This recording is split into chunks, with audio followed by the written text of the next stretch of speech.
Hello folks, we're having a look at a dash cam today. It's a 4K dash camera from Botslab and it's called the G980H. They call it a 360 dash cam, which has got an f1.5 aperture.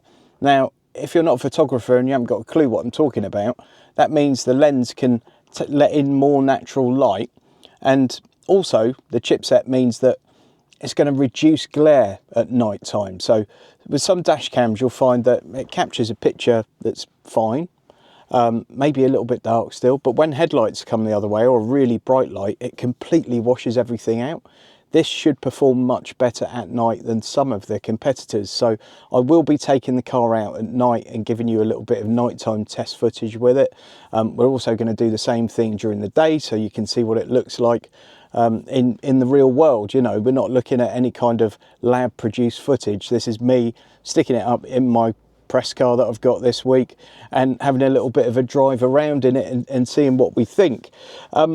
The other thing with this dash cam over some of the competitors is it's got an AI chip, and that gives you some security or safety features that you might not have in an older car, for example, or even some new cars. So you've got things like pedestrian collision assistance. So if it detects that you're about to run someone over, it will give you prior warning. And it will also help to detect things like if you're too close to a car in front, all this kind of stuff. So it's got AI at work. So on paper, at least, you know, it looks like quite an interesting thing. We're going to give it a test out in the real world. I'll just quickly show you a little bit of an unboxing so you can see exactly what's included, and then we'll take the car out for a spin. So let's have a look at an unboxing here of the G980H. Don't forget this has got dual cameras, front and rear, Sony MX415 lens with the Starvis 2 sensor. That should help you get crisper imaging, certainly better imaging in lower light. You can see here it's a well constructed little unit. You've got a sticky pad to mount onto the windscreen. You do also get a spare one of those, and I can confirm that once that thing's mounted, it is rock solid. It's not moving anywhere. There's the reversing camera.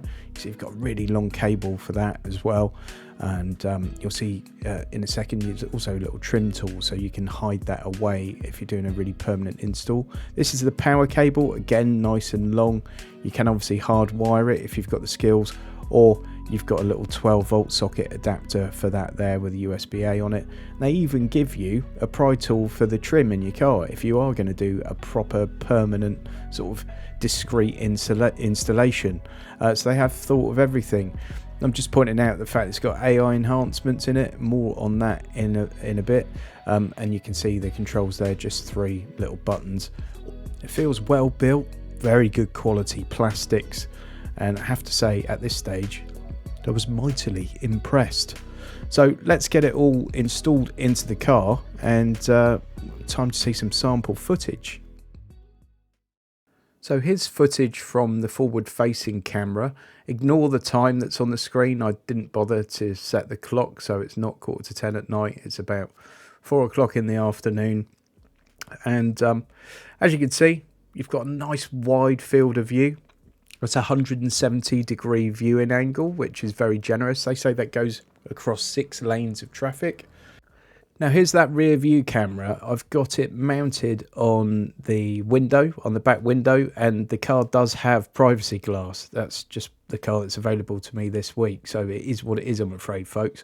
Obviously you could mount this sort of by the number plate so that you can get a better view, or indeed if you've got a car that doesn't have privacy glass in the rear window, you're obviously going to get a much better picture than this. But I just wanted to give you some footage from it so you get some sort of feel as to the quality. Now the device also records onboard audio, and I'm just going to give you a little clip of that just so you get a feel of the quality of the audio, which obviously could be really useful after something like a road accident or some sort of road rage incident. So let's have a listen to that. Forward facing camera can do 60 fps at 1080p or 24 fps. Just to get a feel for the true quality of this video, we're just going to cut it in a couple of places and do a really harsh zoom in. So if we look at this white car that's approaching, zoom in on that really harsh, and you can still clearly make out the registration number on the car. That's really good. It means that the camera's not losing a ton of detail despite the huge zoom, which really degrades the overall picture quality.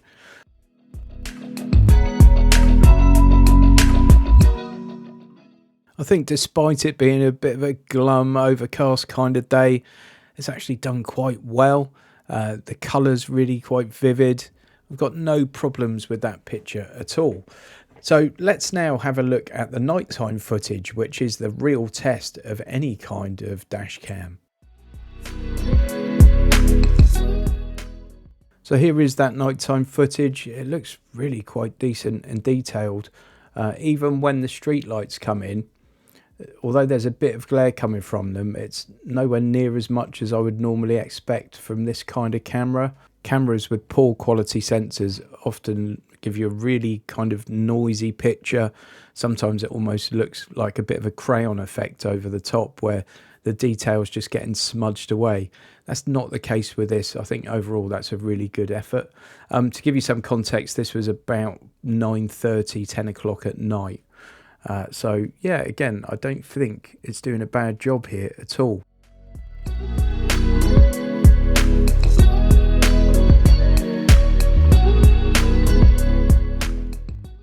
And for what it's worth, here's the rear view camera. Just remember folks, this is mounted on the inside of the car rather than the outside, and it is mounted against a piece of Audi privacy glass, which is a very, very dark tint. So we're not expecting wonders with this, and indeed we're not getting wonders, but considering the circumstances, I think it's not doing too bad a job.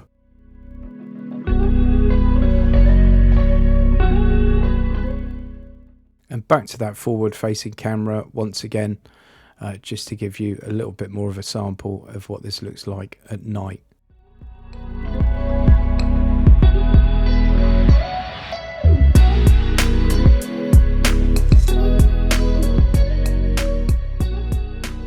So there we go. What did you think of it, folks? Let me know your thoughts in the video description. I'm going to put a load of Amazon links in the video description. They're not sponsored or affiliate links. At the time I'm filming this, the price is £189 in the UK. That includes the 64GB SD card and the rear view camera.